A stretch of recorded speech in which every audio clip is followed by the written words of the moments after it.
লাভ TV, নিত্য নতুন বিনোদন। Subscribe my YouTube channel. কিন্তু অলরেডি নিয়ে চলে এসেছি। তাকান, তাফসির মাহফিলগুলোকে নাম দিয়েছেন তাফসিরুল কোরআন মাহফিল। এই মাহফিলগুলোকে এক একটা মাহফিল মনে করবেন না, ক্লাস মনে করবেন। ইনশাল্লাহ বলেন, সবাই বলেন ইনশাল্লাহ। কিছু লোক আছে এখানে হরিণীর গল্প শুনতে আসছে। ওই হরিণীর গল্পের দিন শেষ, এখন কোরআন হাদিসের বাংলাদেশ, ঠিক না? রুচি চেঞ্জ করেন। এক সময় এই 2-3টা গল্প দিয়ে 1.5 ঘন্টা কাটাইয়া কুড়িগ্রামের মানুষ চোখ বুঝতে বুঝতে ভ্যানে চড়ে গিয়েছে, মুতা ধরছে, ওই লুঙ্গি তুলে বসে গেছে। কথা বলেন না কেন? এখন চেঞ্জ হতে হবে, পরিবর্তন হতে হবে।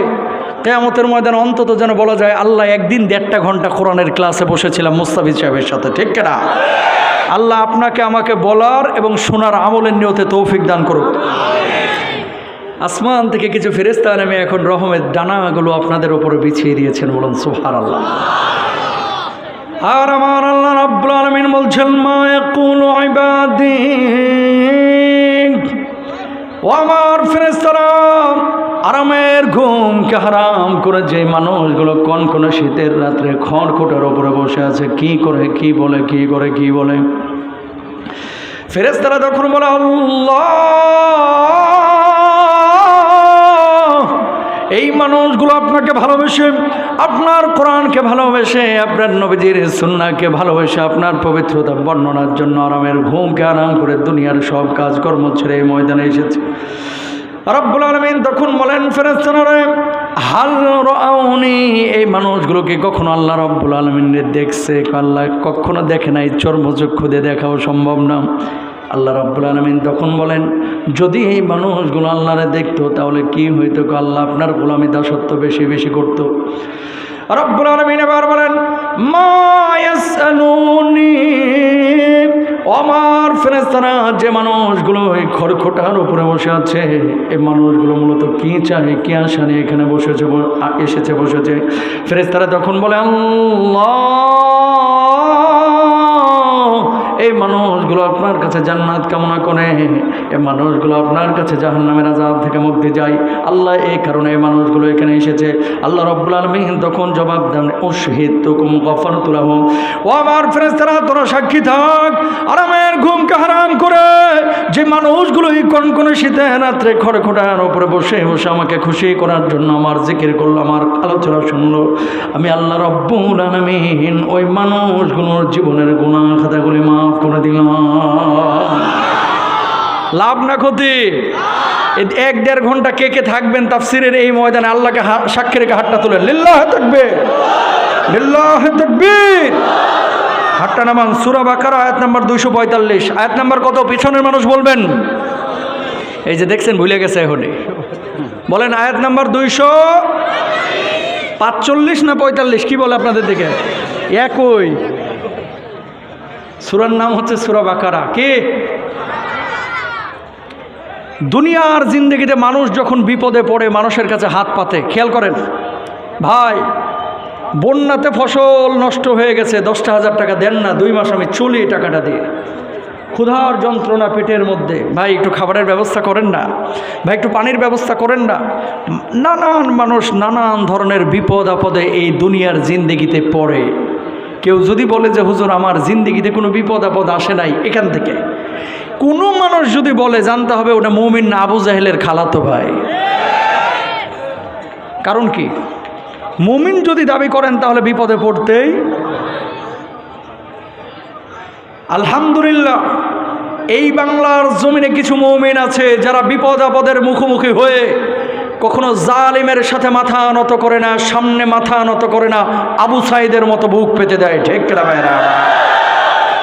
রংপুর খেলা দেখাইছে এবার, ফাইনাল খেলা। কুড়িগ্রাম ফাইনাল খেলা এবার দেখাইছে। বাংলার জমিনের উত্তরবঙ্গের মানুষগুলোকে সারা বাংলাদেশের মানুষ অন্যরকম মনে করে, অবহেলিত এলাকা মনে করে। এবার প্রমাণিত হয়েছে উত্তরাঞ্চলের মানুষের ইমানের জোর তোমাদের চাইতে অনেক বেশি, ঠিক কিনা মুসলমান? এবার প্রমাণিত হয়ে গেছে।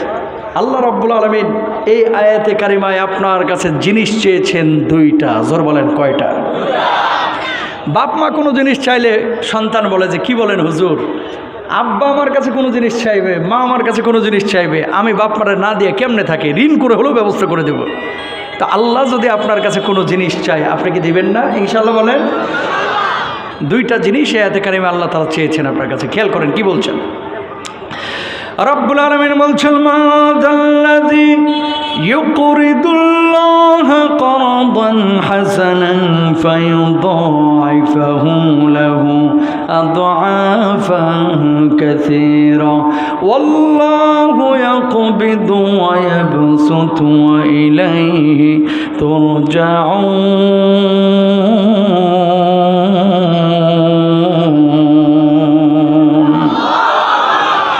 আমার আল্লাহ রাব্বুল আলামিন বললেন, দুনিয়ার জিন্দগিতে আল্লাহ রাব্বুল আলামিনকে যে ব্যক্তি কর্জে হাসানা দেবে তার আল্লাহ রাব্বুল আলামিন কিয়ামতের ময়দানে 2 গুণ বদলা দিবেন, 3 গুণ বদলা দিবেন, 4 গুণ বদলা দিবেন।